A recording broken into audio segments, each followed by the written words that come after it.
Hi guys, samahan niyo ako, magluluto tayo ng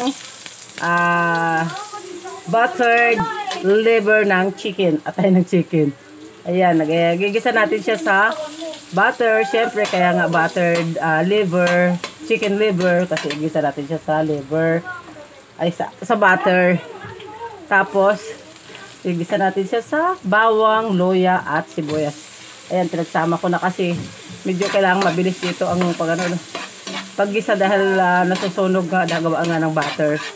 Although pinatakay ko naman din siya ng mantika para hindi masyadong masunog yung ating butter. At yun lang, itambog ko na yung aking atay. Yan.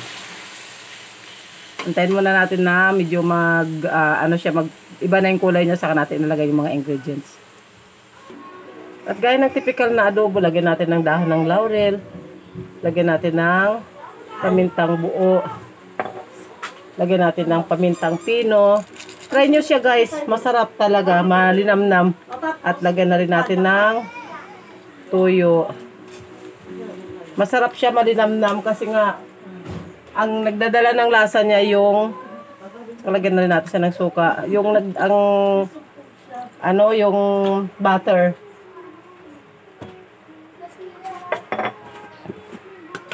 Subukan nyo at masarap talaga. Lagyan natin sa kunting asukal. Isang maliit na kutsarita lang. Yan.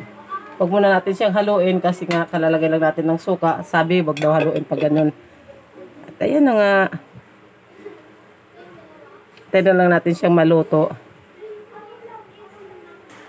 At ayan na guys, patutuyuan na lang natin ng konting-konti na lang na lumabas yung kanyang mantika.